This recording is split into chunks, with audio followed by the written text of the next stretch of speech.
Assalamualaikum warahmatullahi wabarakatuh. Alhamdulillah allazi hadana lihaza wa ma kunna linahtadiya laula an hadanallah. Asyhadu an la ilaha illallah wa asyhadu anna Muhammadan abduhu wa rasuluhu allazi la nabiyya ba'dah. Allahumma sholli ala Muhammad wa ala alihi wa ashabihi ajma'in. Radina billahi rabba wa bil islami dina wa bi Muhammadin nabiyya wa rasulah.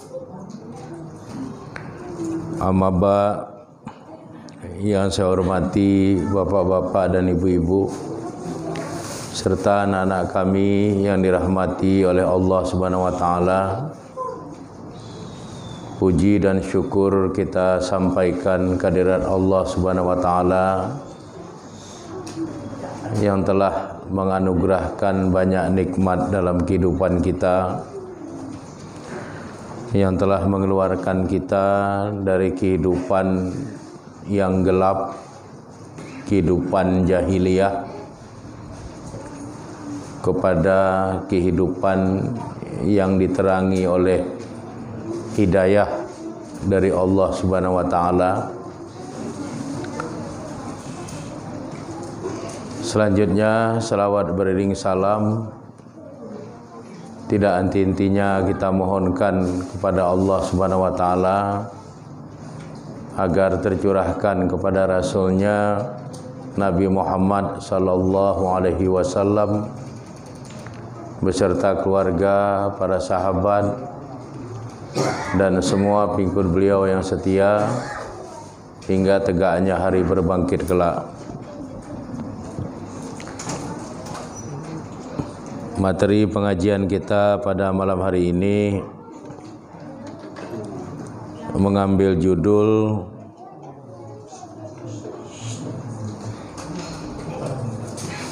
pelajaran yang kita dapatkan dari Al-Bughos. Ada sebuah doa yang doa ini dimohonkan kepada Allah Subhanahu wa taala oleh orang-orang alim atau oleh para ulama. Doanya itu Allahumma rzuqna kama tarzuqul bughas. Artinya, ya Allah, anugerahkanlah kepada kami rezeki sebagaimana Engkau telah menganugerahkan rezeki kepada Al-Bughos. Al-Bughos artinya anak burung gagak yang baru menetas. Kenapa banyak orang-orang alim, banyak para ulama berdoa dalam memohon rezeki kepada Allah, mengharapkan Allah memberikan rezeki kepadanya sebagaimana Allah Subhanahu wa taala memberikan rezeki kepada Al-Bughos.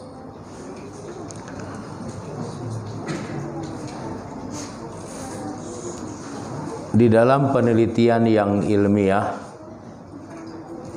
para pakar yang mendalami ilmu zoologi, ilmu tentang hewan, terutama yang mendalami tentang spesies burung, maka mereka melakukan penelitian yang berulang-ulang terhadap jenis burung gagak. Jadi burung gagak ini burung yang memiliki keunikan. Di antara keunikan burung gagak itu adalah pada saat anak burung gagak itu menetas, induknya tidak mau memberikan anaknya makanan. Karena anak burung gagak itu pada saat baru menetas warnanya putih, sedangkan induknya itu berwarna hitam. Jadi induknya berpikir itu bukan anaknya. Maka sang induk dari burung gagak itu tidak mau memberikan makan kepada anaknya yang baru menetas yang namanya al-bughos. Lalu bagaimana nasib anak burung gagak yang tidak diberi makan oleh induknya itu?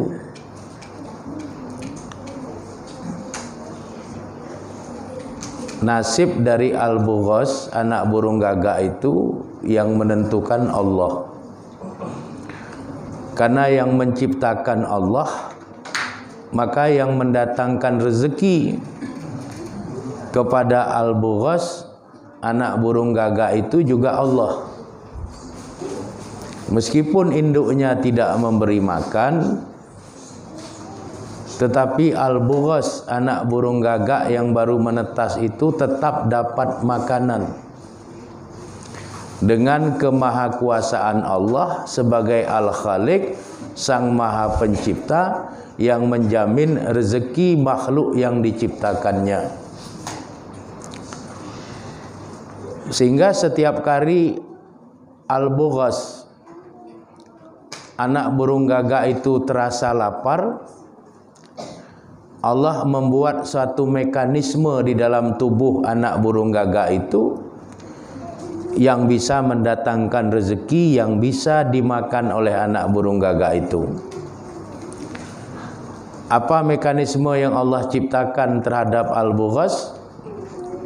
Allah menciptakan keluarnya aroma khusus dari tubuh anak burung gagak itu setiap kali dia lapar. Dengan aroma khusus itu kemudian semut datang dengan membawa telurnya. Semut datang dengan membawa ulat-ulat kecil. Kutu-kutu pohon datang mendekat ke anak burung gagak itu. Sehingga anak burung gagak yang belum bisa apa-apa, hanya baru bisa balik kanan balik kiri badan itu, akhirnya bisa makan ulat-ulat yang dibawa oleh semut, telur semut yang dibawa oleh semut, dan kutu-kutu kayu. Begitulah cara Allah Subhanahu wa taala memberikan rezeki kepada makhluk ciptaannya. Sampai kapan itu terjadi?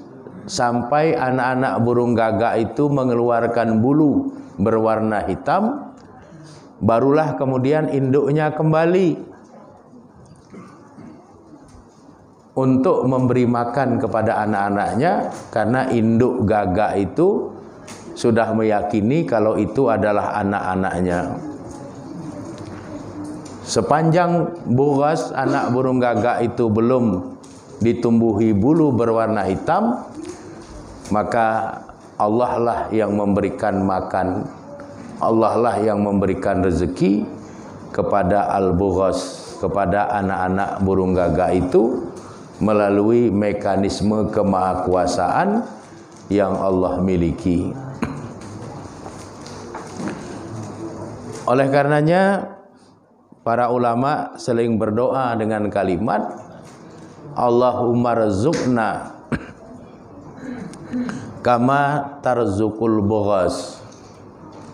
Ya Allah, anugerahkanlah kami rezeki sebagaimana Engkau telah menganugerahkan rezeki kepada al-bughos, kepada anak burung gagak itu. Kemudian Kita juga mengenal seorang ulama besar yang bernama Syekh Ibrahim bin Adham. Syekh Ibrahim bin Adham ini putra raja.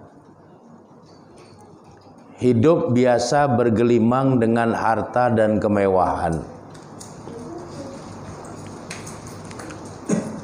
Pada suatu hari dia melakukan perjalanan, sampailah dia pada sebuah padang gurun.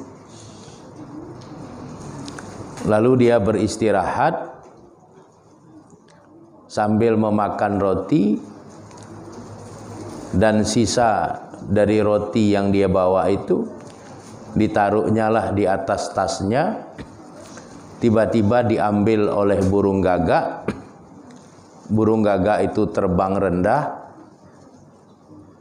Kemudian Syekh Ibrahim bin Adham mengikutinya, dan dia melihat burung gagak itu membawa rotinya kepada seorang hamba Allah yang sedang dalam keadaan terikat kaki dan tangannya di sebatang pohon.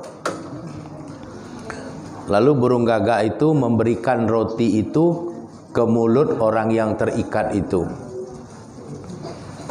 Maka melihat keadaan seperti itu, Syekh Ibrahim bin Adham segera melepaskan ikatan seorang hamba Allah yang sedang terikat itu. Kemudian bertanya kepada hamba itu, "Kamu ini siapa?" Maka dijawablah oleh hamba Allah itu bahwa beliau adalah seorang pedagang yang dalam perjalanan perdagangannya di padang gurun itu dia dirampok orang, hartanya diambil, dagangannya diambil, lalu dia diikat. Sudah 9 hari dia diikat di batang pohon itu. Pada hari kedua setelah dia diikat di batang pohon itu, dia sudah tidak kuat menahan haus dan lapar. Kemudian dia berdoa kepada Allah. Dia mengatakan, "Ya Allah, kalau memang Engkau itu ada, maka datangkanlah rezeki dalam bentuk makanan yang bisa aku makan dalam kondisi diriku terikat seperti ini." Maka kemudian Allah Subhanahu wa taala mendengar doa hamba Allah itu dan menunjukkan kemahakuasaannya.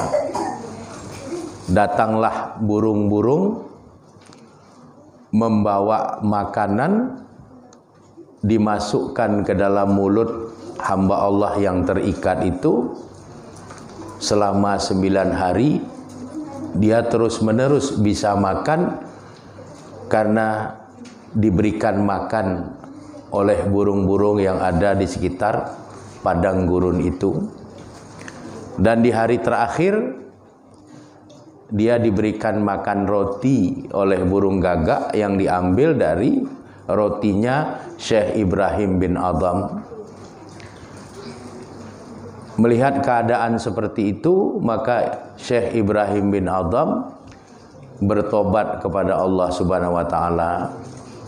Dia meyakini betul betapa maha kuasanya Allah, betapa bertanggung jawabnya Allah Subhanahu wa taala terhadap makhluk-makhluk yang diciptakannya. Kalau hamba itu tulus bermohon kepada Allah, maka Allah akan memberikan permohonannya dan Allah memperlihatkan kemahakuasaannya. Dan sejak itulah Syekh Ibrahim bin Adham bertobat. Lalu kemudian dia tidak kembali ke istana ayahnya. Dia melanjutkan perjalanan dari negeri Khurasan ke Mekah, melewati negeri Baghdad. Sampai akhirnya Syekh Ibrahim bin Adham ini menjadi ulama besar dan wafat di Makkah.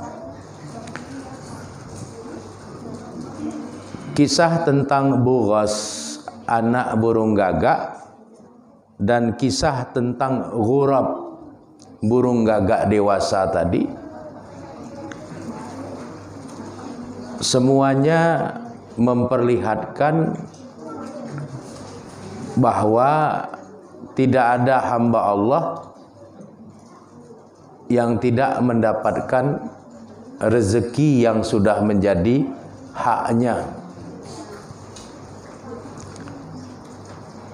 Ini harus kita garis bawahi, bahwa tidak ada hamba Allah yang tidak mendapatkan rezeki yang sudah menjadi haknya. Di dalam surat Az-Zukhruf, surat ke-43 ayat 32, Allah berfirman, nahnu qasamna, kamilah yang menentukan, bainahum, di antara mereka, ma'isyatahum, tentang penghidupan mereka, fil hayatid dunya, di dalam kehidupan di alam dunia ini. Jadi semua hamba Allah sudah ditentukan oleh Allah Subhanahu wa taala berkaitan dengan rezeki mereka, berkaitan dengan penghidupan mereka. Tidak ada hamba Allah yang kekurangan rezeki, sepanjang rezeki itu untuk kebutuhan hidup. Jadi rezeki yang Allah berikan untuk kebutuhan hidup para hamba itu pasti cukup. Kalau kurang, itu bukan untuk kebutuhan hidup, tapi untuk gaya hidup. Kalau untuk gaya hidup selalu kurang. Tapi kalau untuk sekedar kebutuhan hidup sudah dijamin oleh Allah tidak akan pernah kurang.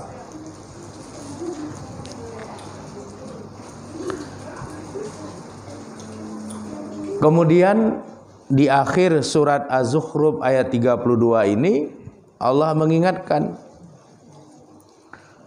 wa rahmatu rabbik, dan rahmat dari Allah yang maha memelihara dirimu itu khairun mimma yajma'un, lebih baik dari apa-apa yang mereka kumpulkan. Jadi artinya rezeki yang cukup untuk memenuhi kebutuhan atas rahmat Allah itu lebih baik daripada timbunan harta yang banyak tapi kehilangan rahmat Allah. Jadi kebutuhan hidup sudah tercukupi dan rahmat Allah ada dalam kehidupan itu lebih baik daripada kumpulan banyak rezeki, tetapi rezeki yang banyak yang terkumpul itu kehilangan rahmat dari Allah Subhanahu wa taala.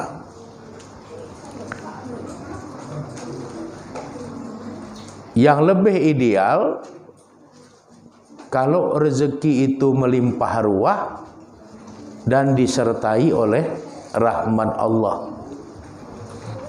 Itu menjadi sangat ideal.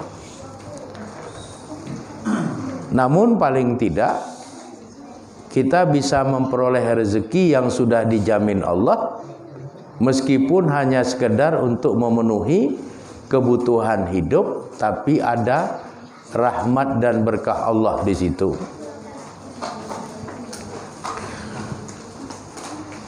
Di dalam hadis yang diriwayatkan oleh Imam Ahmad,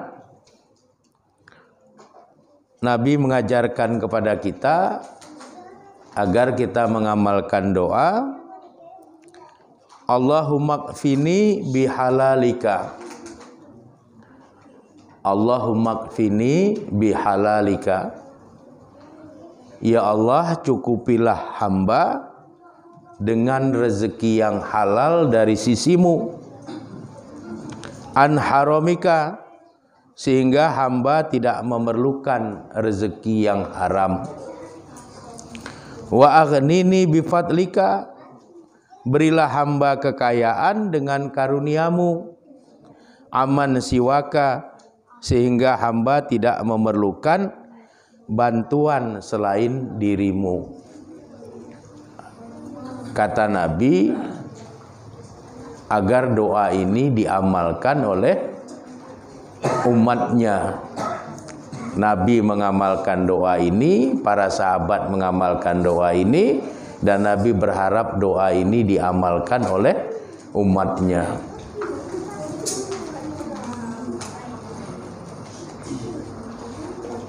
Sehingga nantinya kita selalu mendapatkan rezeki yang halal, penuh barokah dan dirahmati oleh Allah Subhanahu wa taala. Jadi kita mengamalkan doa yang diajarkan oleh Nabi ini. Doanya tidak panjang, Allahumma kfini bihalalika an haramika wa aghnini bifadlika amman siwaka. Ya Allah, cukupilah hamba dengan rezeki yang halal dari sisimu, sehingga hamba tidak memerlukan rezeki yang haram. Berilah hamba kekayaan dengan karuniamu, sehingga hamba tidak memerlukan bantuan selain dirimu. Nah, ini diamalkan supaya rezeki yang datang, rezeki yang kita peroleh adalah rezeki yang halal, diberkahi dan dirahmati oleh Allah Subhanahu wa taala.